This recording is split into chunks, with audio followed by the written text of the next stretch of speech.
And away we go. It is orange and blue today. Cecil, Lammey, Andrew Mason on a Tuesday in the Mile High City. We got to talk about Bo Nix. And can Bo Nix turn his crunch time magic into full game mastery? That's the topic of today's program. We welcome you in here to Orange and Blue today. Talking all things Denver Broncos, talking about Bo Nix, going over some advanced data that is very, very positive for the Broncos' young quarterback. Simply put, he's one of the best in crunch time. He's clutch.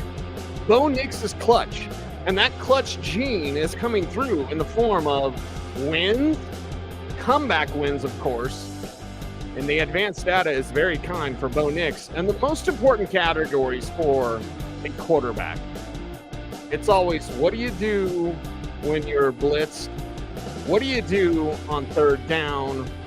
What do you do in the red zone? If you're a quarterback, that is how you are judged, and we are here to judge Bo Nix, and the results are positive. The results are pretty good for this young quarterback doing good things for the Denver Broncos. Welcome in as Andrew Mason is traveling. We do have some words from Mace, a little video from Andrew Mason that we'll get to in just a little bit.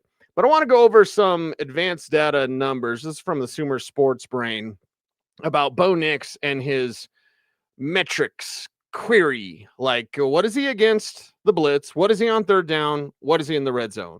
With 12 games played, with 2,700 yards plus passing, 19 touchdowns, and 9 INTs, 43.1% of his pass plays resulted in positive EPA.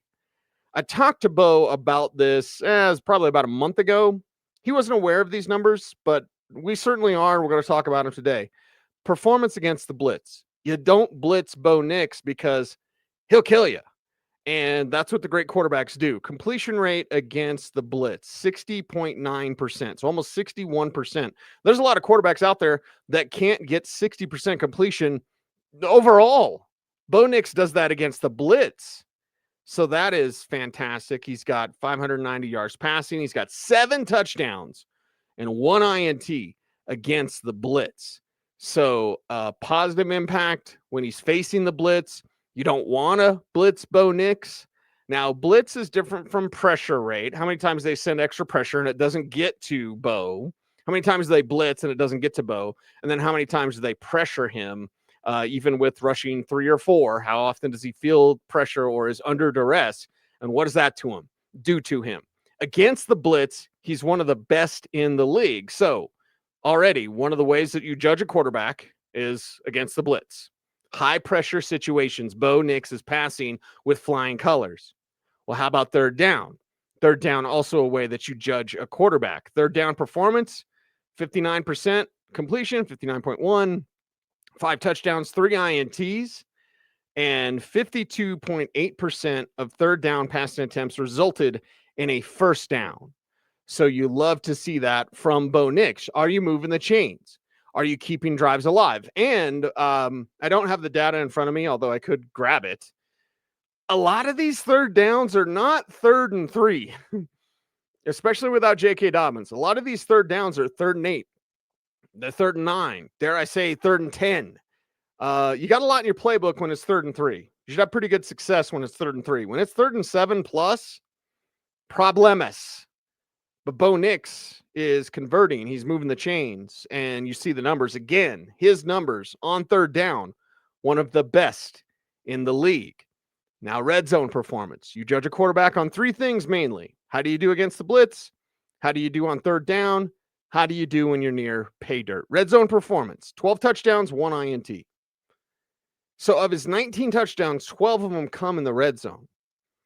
EPA per play is plus 0.23. It's a positive impact. Red zone touchdown efficiency, 12 touchdowns on 57 attempts. 21.1% of red zone attempts result in touchdowns. Again, that's one of the best in the league for Bo Nix. He's efficient. He's effective. He's smart. He's got legs. He's the complete quarterback. And the Denver Broncos result is a 10-2 record. Now, we know that early in games, Bo Nix can struggle And later in games, Bo Nix does pretty damn good. Well, can he get both?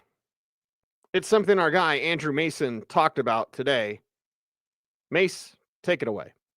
Thanks, Cecil. It definitely seems like a theme early this week as the Broncos start getting ready for the Raiders, and a theme of the discussion is reconciling the two Bows, still trying to kind of figure out, can you take the Bo Nix that we see when they go tempo in 2 minutes at the end of halves, the Bo Nix that we saw in overtime, just dicing up the Commanders' defense.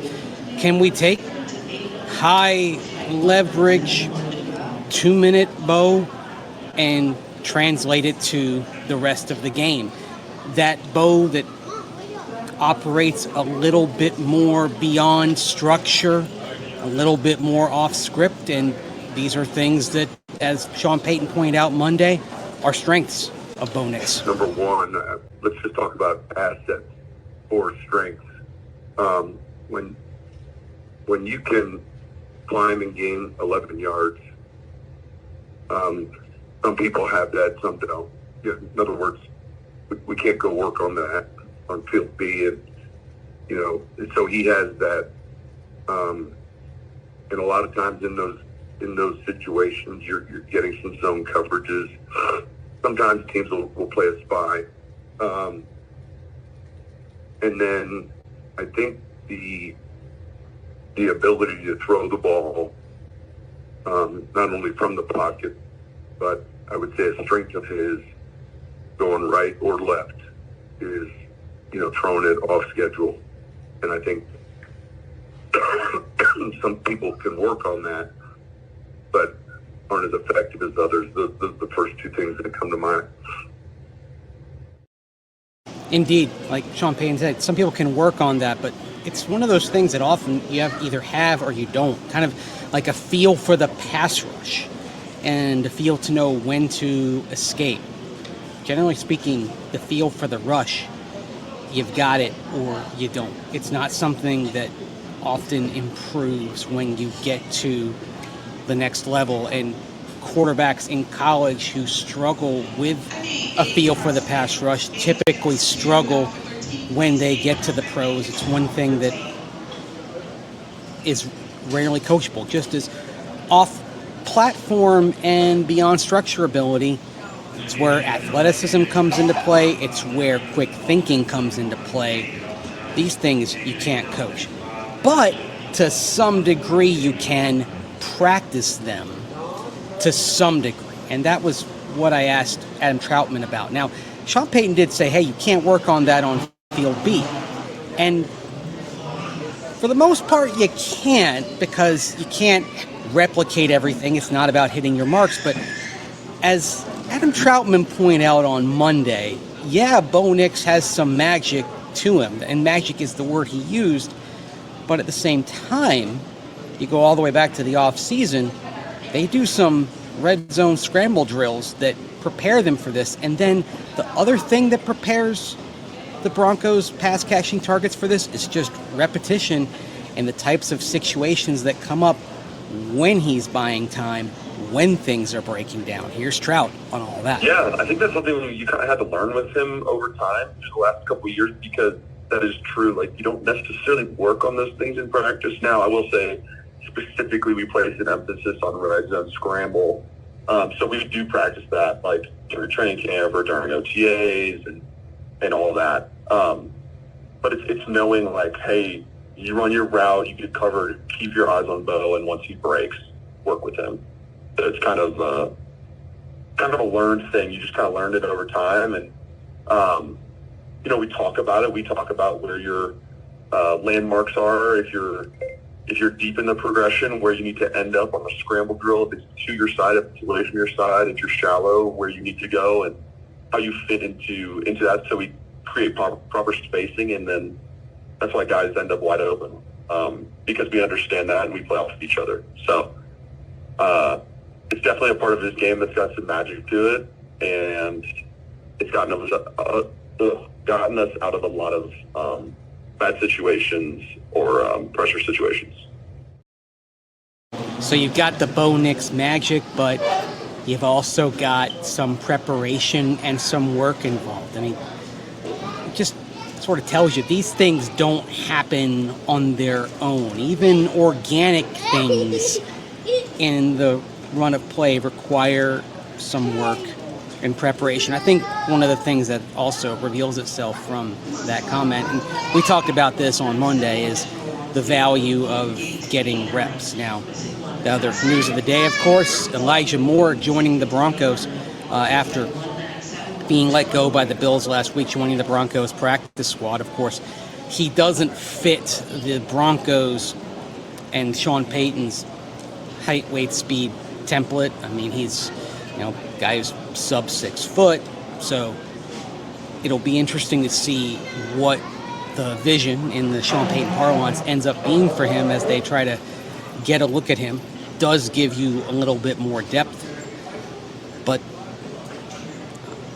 I'm fascinated to see if they get him on the field or if he's just a depth piece, a contingency plan just in case things break down and you want somebody with more experience. Of course, one of Elijah Moore's best games, by the way, was against the Broncos last December.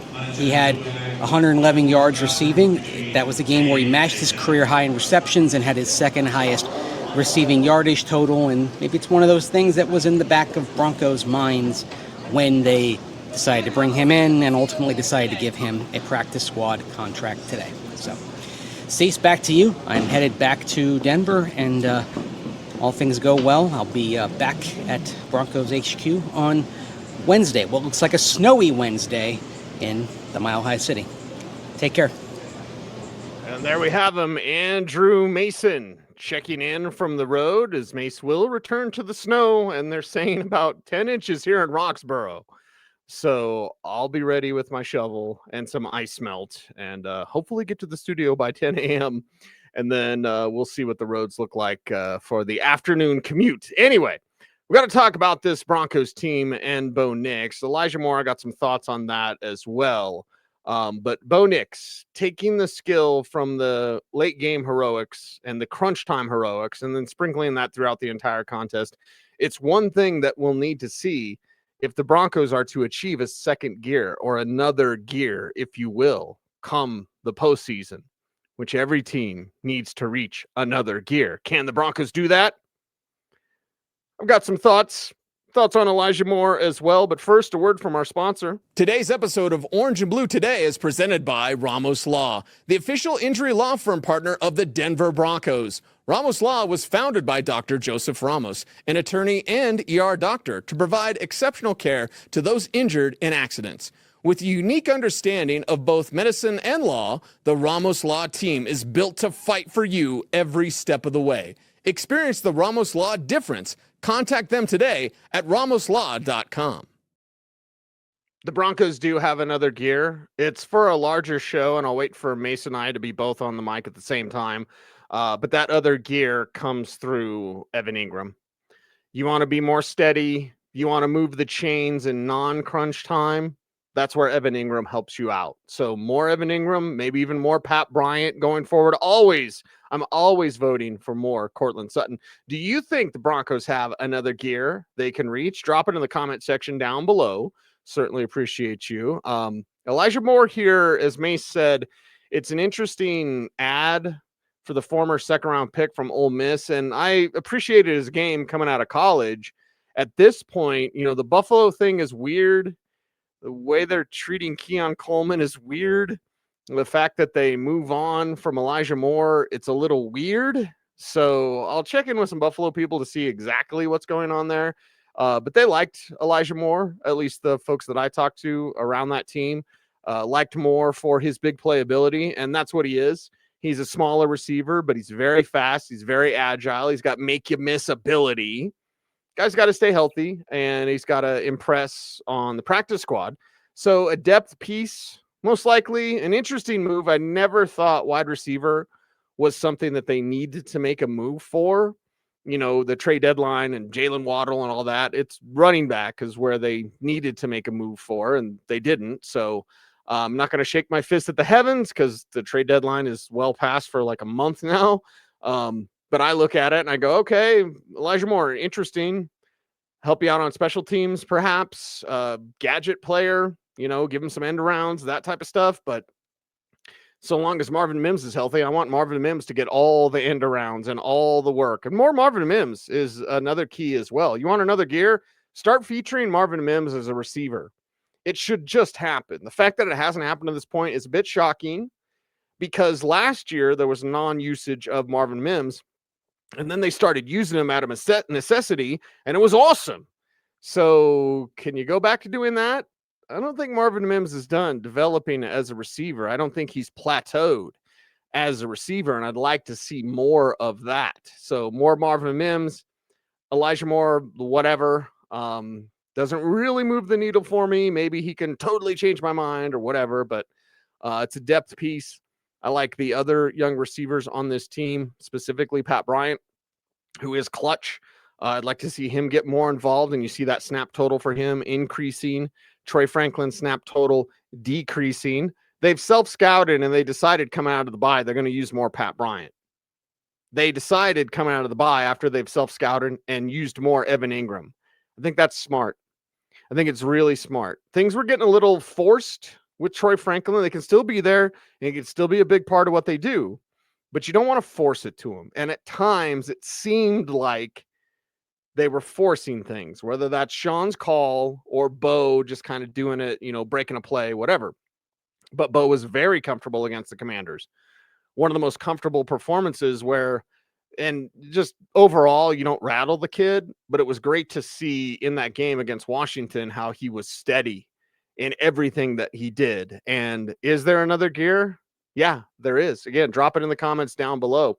And we certainly appreciate you for orange and blue today. Bundle up, Coloradans, because it's going to be a blizzard and it's going to be cold and snowy. So everyone adjust accordingly. Stay home if you can. Go get your groceries, all that kind of good stuff. Just be safe, be happy. Share that love, share that smile. Broncos country is really over the moon right now.